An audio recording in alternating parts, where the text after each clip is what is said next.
The wind carried a bitter chill across Stillwater Lake in Elkhorn County, Nebraska. Orville Keaton, 67, a man once known for breeding champion Mustangs, stood alone by the muddy shore just before dawn. Since losing Margot, his wife, this lake had been his church and his prison, where he searched for peace but mostly found ghosts. He was about to sip his lukewarm coffee when a strange splash broke the dawn's silence. It wasn't the smooth ripple of fish or ducks. It sounded heavier, desperate. Orville squinted through the drifting mist and spotted it. A small brown foal, barely old enough to stand steady on dry land, thrashing helplessly in the freezing water.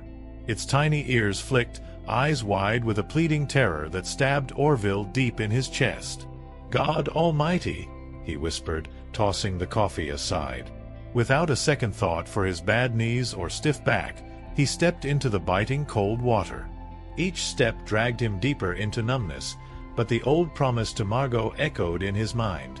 Never turn your back on the helpless. He reached out, heart hammering like a war drum. The foal flailed its legs, churning water that slapped Orville's face. He lunged forward, grabbed a handful of wet mane, and pulled with all the strength left in his bones. The foal gave in, too weak to fight the current alone. Together they collapsed on the muddy bank. Orville lay gasping, ribs aching. Beside him, the foal coughed and wheezed, its thin coat shivering uncontrollably. As Orville's breath steadied, he noticed a dark brand burned into the foal's inner thigh, a blazing horseshoe mark he hadn't seen in over 30 years. It belonged to Magnus Holloway, king of ranchland and shady horse auctions in Elkhorn County. And Holloway's daughter, Vesper, was colder than any winter wind. If this foal bore their brand, then this drowning was no accident. Orville touched the foal's damp forehead. The little Mustang nudged closer, trusting him without question. "You're tangled up in something ugly, ain't you, boy?" he murmured. The first rays of sunlight broke over the hills, shining on Orville's weathered face. Deep inside, a weight he'd buried with Margot shifted, waking old regrets and old courage alike. One thing was certain now: he would keep this foal safe. He would bring it to the Holloway auction, force the town to see the truth nobody dared whisper. As the foal pressed its trembling head against his knee, Orville knew this was no ordinary rescue. It was the beginning of a reckoning long overdue. Orville Keaton drove his old Ford pickup down the dirt road that led back to his small ranch. The foal lay on a blanket in the truck bed, legs tucked under its trembling body, eyes half closed but calm now. Orville kept glancing in the rearview mirror every few seconds, as if afraid the little Mustang might vanish into thin air if he dared to look away too long. His ranch, once a proud spread of pastures and sturdy fences, now looked tired and forgotten, just like him. But for the first time in years, it felt alive again, because of a half-drowned foal that shouldn't have survived the night. Inside the old barn, Orville cleared a corner stall and spread fresh straw. Magnolia, his aging mare, peeked over the gate, snorting a quiet welcome. The foal lifted its head at her gentle knickers and, despite its weakness, tried to stand. Orville steadied him with calloused hands, whispering soft encouragement the same way he had done for countless Mustangs long ago. He saw a spark in the young eyes, a stubborn will that made Orville's chest ache with both pride and dread. He knew he couldn't keep this secret forever. The Holloways would be looking. Magnus Holloway had built his empire on fear and silence. Vesper Holloway, his daughter, guarded that legacy with a lawyer's smile and a snake's patience. Orville had crossed them once, a lifetime ago. It had cost him nearly everything. Saving this foal meant poking that old hornet's nest again. But when he looked into those dark eyes, the decision no longer felt like a choice. That afternoon, word got out faster than Orville expected. His daughter, Juniper Keaton, showed up in a rusted Subaru, her face tight with worry and anger. She hadn't stepped on this ranch since Margot's funeral. Seeing her now, boots in the straw, arms crossed over her faded cardigan, brought back the ache Orville thought he'd learned to live with. Juniper barely glanced at him before kneeling by the foal. Her hands, gentle and sure. Checked the heartbeat, the breathing, the raw brand. "Dad, do you realize what you've done?" she whispered, her voice trembling. Orville swallowed hard. Juniper's eyes, so much like her mother's, held both fear and something deeper. A spark of fight he hadn't seen since she was a girl riding Magnolia bareback under summer stars. Before he could answer, a pair of headlights swept across the yard outside. Orville's gut turned cold. He stepped to the barn door just in time to see Deputy Cyrus Blanton's patrol truck stop beside the fence. A badge, a gun, and an old debt to Magnus Holloway. Cyrus stepped out slow, his eyes landing on Orville like a warning shot.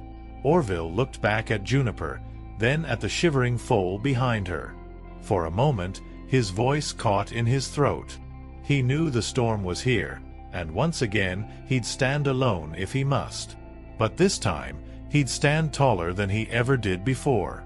Deputy Cyrus Blanton stood at the barn door, his hand resting on the leather holster at his hip. He didn't draw his weapon. He didn't need to. His badge and Holloway's influence were threat enough in Elkhorn County. Orville Keaton squared his shoulders, feeling Juniper step up beside him. Her chin lifted high even though her pulse pounded loud in her ears. Behind them, the foal lay curled against Magnolia's warm flank, unaware that its freedom hung by a thread. "Evenin', Orville," Cyrus drawled, his eyes scanning the barn, settling on the straw-covered foal. He tipped his hat back with one finger. "Got a tip you found yourself astray. Mighty odd place for a wild Mustang to swim this far from the flats, don't you think?"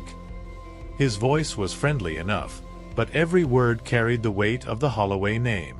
He didn't come for small talk. He came to make Orville understand that some animals weren't meant to be saved.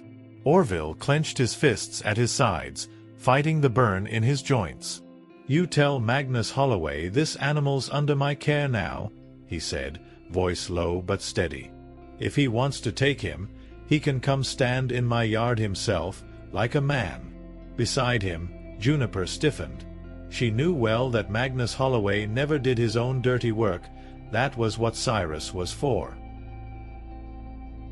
Cyrus chewed his cheek, then spat onto the dirt floor. "Suit yourself. But I'll be back with papers. Sheriff's orders." He tipped his hat mockingly at Juniper. "Ma'am." Then he turned and walked out into the cold dusk, boots crunching gravel with the promise of trouble behind every step. Orville let out a breath he didn't realize he'd been holding. Inside the barn, Juniper turned to her father, fury and fear warring in her eyes.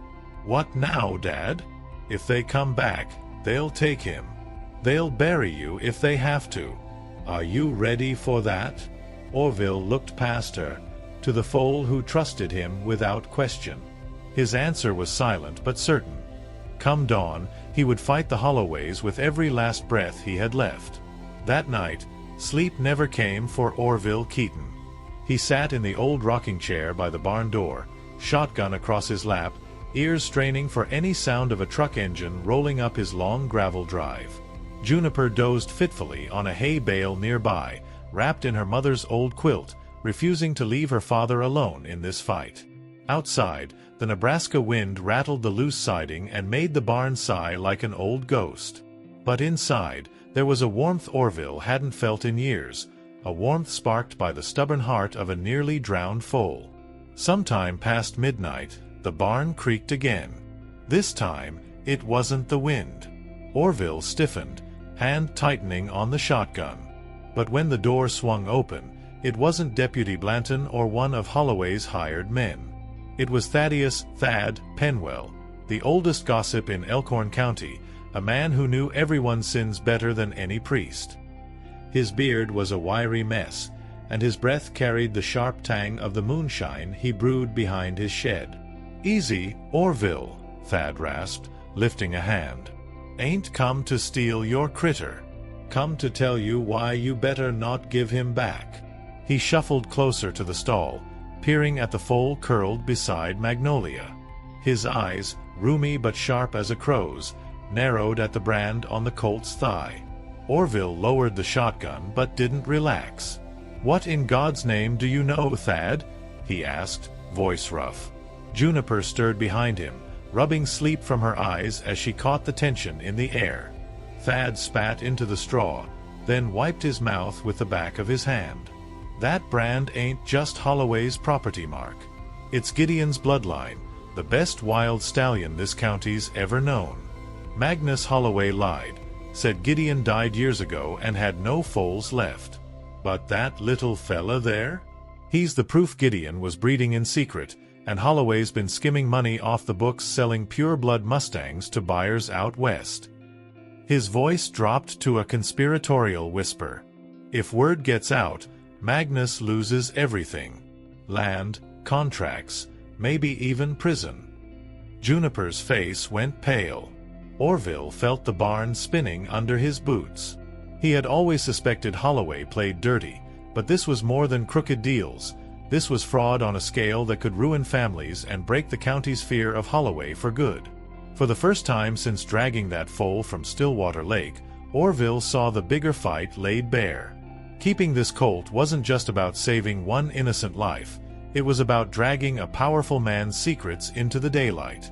And with Juniper at his side and Thad's rumor-fed wisdom to guide him, Orville felt something he thought he'd lost forever, a reason to stand up tall, no matter the cost. By dawn, a gray drizzle soaked the Keaton ranch, turning the driveway into a ribbon of mud. Orville didn't dare leave the foal's side, even when Juniper begged him to come inside for breakfast. The secrets Thad had spilled weighed heavy on him. Secrets strong enough to topple the Holloway empire if spoken out loud. But Orville also knew that secrets this big came with a price, and Magnus Holloway always collected what he was owed. Juniper sat cross-legged in the straw, phone in hand, scrolling through old county auction records. "Dad, these numbers don't add up," she murmured. "They've been selling Mustangs for twice the registered price for years. All under the table. If we can show this, maybe the state will listen. Maybe the law won't look away anymore." Her voice carried more hope than certainty, and Orville loved her all the more for it. Outside, the low growl of engines cut through the morning hush. Orville's breath caught. He peered through a crack in the barn siding and counted 3 black trucks pulling up beside the fence. Men in waxed jackets stepped out, boots sinking in the mud.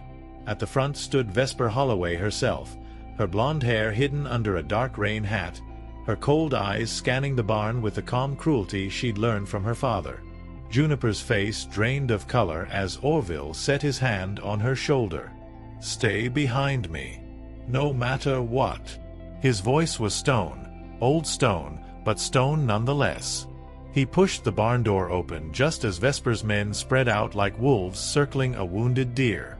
"Mr. Keaton," Vesper called out, her tone soft but cutting through the drizzle like a knife. "I'm here out of courtesy. That animal belongs to Holloway Ranch. Return him quietly, and we forget this trespass ever happened. Refuse, and I'll bury you in court so deep your grandchildren will still be paying off the dirt on your grave." Orville stepped into the rain, face lined and unflinching. "You left that colt to drown. You think I'm giving him back to you so you can hide your lies? Not this time, Miss Holloway." A flicker of annoyance danced across Vesper's perfect smile. She signaled with a gloved hand. Her men moved closer, boots squelching in the mud. Inside the barn, the foal nickered softly, sensing the storm at its door.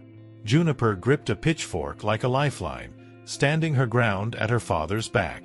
Orville knew this standoff would not end quietly. Rain ran down his brow as he met Vesper's eyes without blinking. For the first time in decades, he felt the old fire burn through the ache in his bones. He would not bow. Not to Holloway. Not ever again. The drizzle turned into a cold, steady rain, soaking Orville Keaton to the skin as he stood his ground between Vesper Holloway's hired men and the battered old barn that now sheltered the secret threatening to destroy her father's legacy. The foal, barely visible behind Juniper, whinnied once, a fragile sound that made Orville's resolve harden like winter ice. He had faced worse storms than Vesper Holloway in his day, and he wasn't about to crawl back into silence now. Vesper's voice dripped false kindness. "Orville, be sensible. You're an old man. You want to drag your daughter through court battles you can't win? Give me the colt, and we'll say this was all just a misunderstanding. Nobody needs to get hurt over a half-wild horse." Her gloved hand gestured to her men, who watched Orville with eyes cold and empty of mercy. Orville's laugh was low and bitter. "I was sensible once, Vesper. 30 years ago, when your daddy ruined my breeding stock and ran me off the auction block for asking too many questions. I buried my pride then, but I won't bury this colt for you." Rainwater dripped from the brim of his old hat as he squared his shoulders, blocking the path to the barn door like a worn but unbreakable gate. Juniper stepped closer to her father's side, soaked to her bones but refusing to flinch. Her voice trembled at first but found its edge. "If you lay one hand on that foal, Vesper, I swear I'll put every crooked record, every hidden sale, every forged pedigree online by sundown. The whole state will know what Holloway Ranch really is." A muscle twitched in Vesper's cheek, the only sign that Juniper's threat hit its mark. For a heartbeat, her icy mask slipped, revealing the fury underneath. She turned to Cyrus Blanton, who had just arrived behind the trucks, trying to stay dry under his sheriff's hat. "Deputy Blanton, remove these trespassers from Holloway property and seize our stolen animal." Cyrus shifted uneasily, avoiding Orville's burning stare. He'd served the Holloways for years, but even he knew the line between loyalty and suicide. "Ma'am," he drawled carefully, "this here's the Keaton Ranch. Technically, you're trespassing. If you want a court order, you'll need a judge, not me." For a moment, silence drowned out the rain. Then Vesper's glare sharpened into a venomous promise. "Fine. Enjoy your moment, old man. But you can't hide forever. The Holloways always collect." She turned sharply, her men following like shadows as they vanished into the downpour. Orville stood still as stone, feeling Juniper's hand slip into his. Behind them, the foal shifted in the straw, unaware that his tiny heartbeat had just started a war. The storm rolled on for 2 days straight, pounding Orville Keaton's ranch with cold rain and restless wind. Word spread faster than the water rising in the fields. Old Orville had stood up to the Holloways and lived to tell it. By the time the sun finally burned through the clouds, neighbors who hadn't set foot on Keaton land in years began drifting back, drawn by whispers of a wild foal worth more than gold, and a scandal big enough to crack Elkhorn County wide open. Orville watched from the barn doorway as old trucks and dusty boots appeared at the gate. Some came out of curiosity, but others came with quiet nods and firm handshakes, old ranchers and feed store clerks who'd once owed Holloway more than they could ever repay. Now, they found their courage in Orville's defiance. Juniper moved among them like a flame, explaining what they'd discovered in the auction ledgers, showing them the forged records Thad Penwell had dug up from county files nobody thought to check. Inside the barn, Magnolia stood guard over the foal, who now nursed weakly from a bottle Juniper had rigged from an old whiskey jug.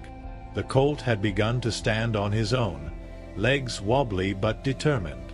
Orville caught himself smiling every time those bright eyes locked on his, like the animal trusted him more than any human ever had.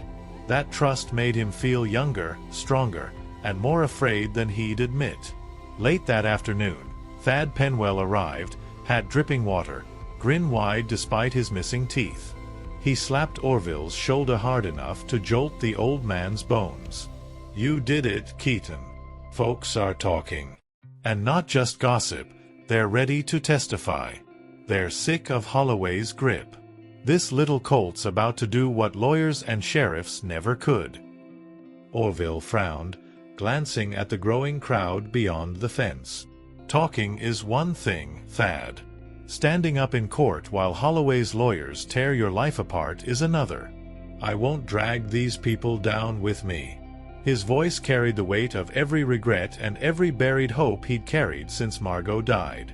Juniper touched his arm gently. "They're grown men and women, Dad. They're choosing this fight. Just like you chose to drag that colt out of Stillwater. It's not about one horse anymore, it's about who owns this town. A sudden shout broke through their circle. At the far end of the drive, a sleek black car crawled through the mud, its polished chrome sneering at the battered trucks parked beside it. Orville's breath caught. He knew that car. Magnus Holloway himself had decided to pay a visit. The king was coming to remind everyone who really ruled Elkhorn County. And for the first time, Orville felt ready to look that tyrant in the eye. The black car eased to a stop in the muddy yard, its engine purring like a caged beast. For a heartbeat, no one moved. Neighbors lingered by their trucks, eyes darting between Orville and the shiny vehicle that looked more suited for a city street than a rain-soaked Nebraska ranch. Then the back door swung open with a slow, deliberate groan. Magnus Holloway stepped out, cane in hand, black coat draped over broad shoulders that still carried decades of unchecked power. Orville hadn't laid eyes on Magnus Holloway in almost 30 years.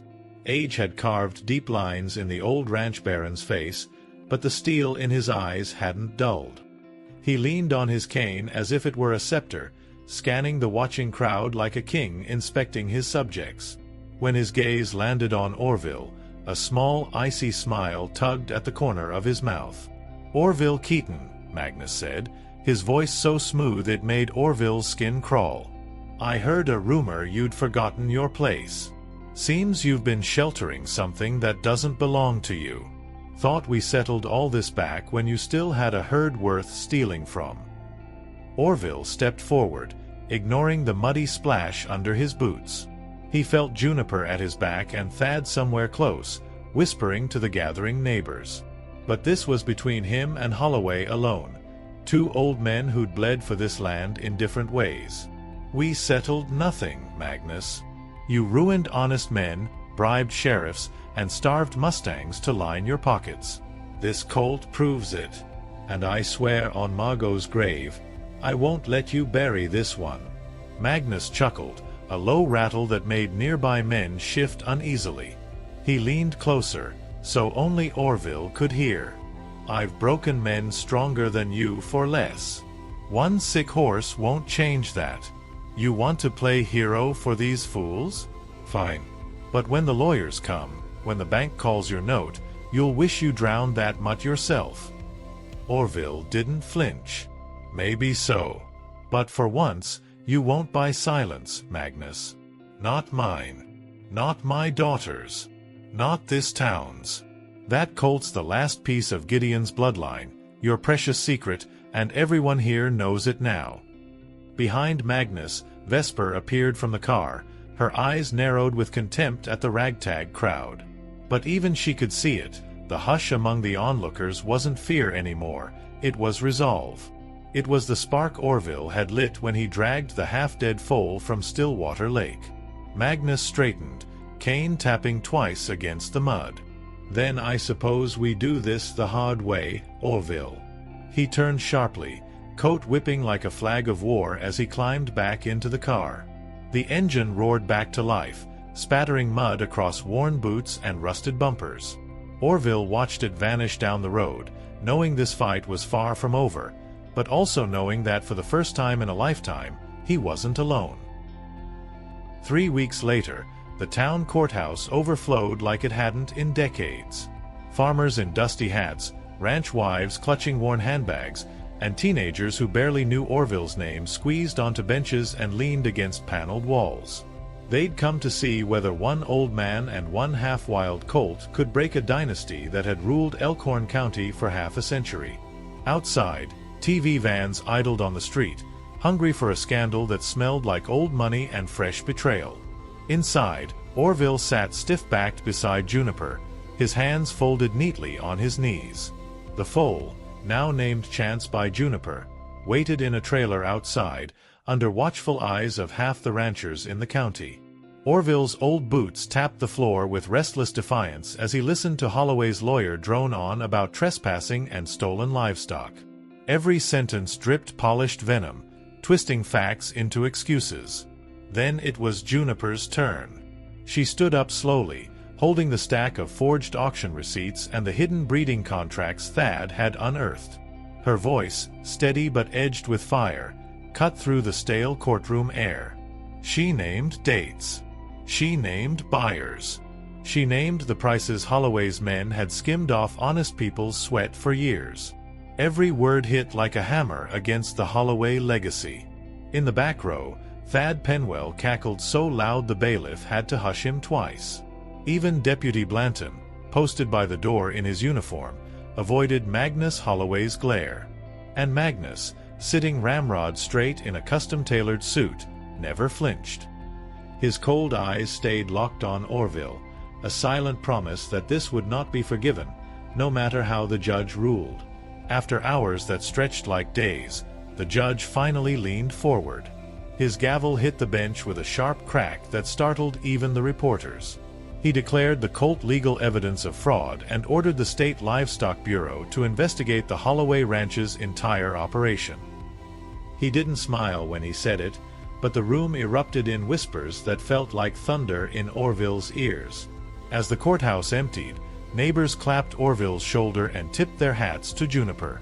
Outside, the late afternoon sun glowed warm on Chance's sleek coat as he nuzzled Juniper's palm through the trailer bars.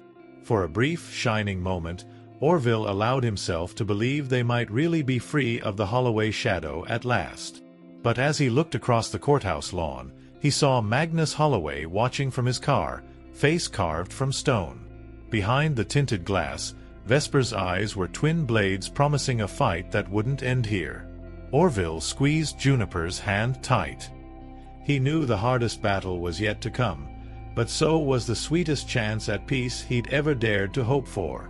Morning broke warm and clear over the Keaton Ranch, the kind of sky Orville hadn't seen in years, blue and boundless, promising that maybe, just maybe, some storms do pass for good.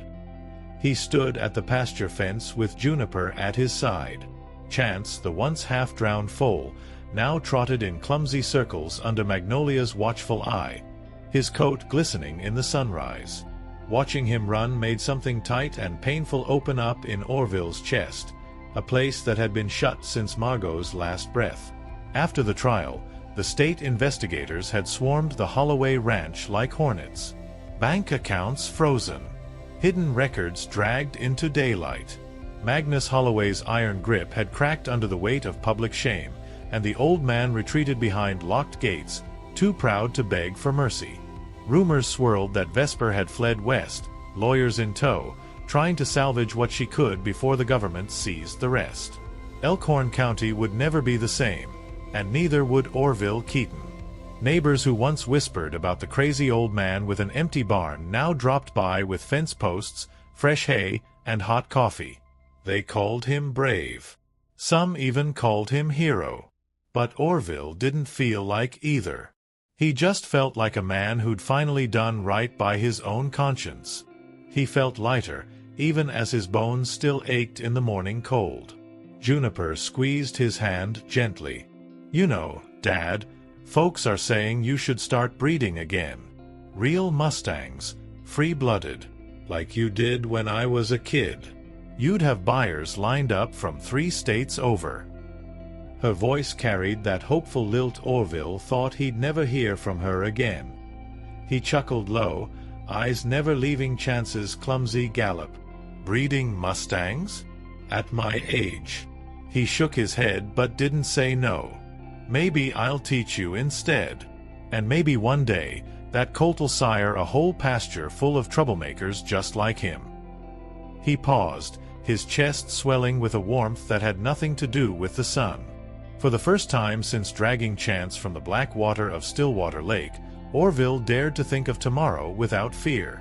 He pictured a ranch filled with healthy foals, neighbors laughing instead of whispering, and Juniper here beside him, not just for a funeral but for life, for family. He could almost hear Margot's voice on the breeze, soft and proud. As Chance bucked playfully in the grass, Orville leaned against the fence and let a tired, honest smile break across his weathered face. The old wounds would never fully fade. But standing here on his own land, with his daughter's hand in his, Orville Keaton knew this was exactly where he was meant to be.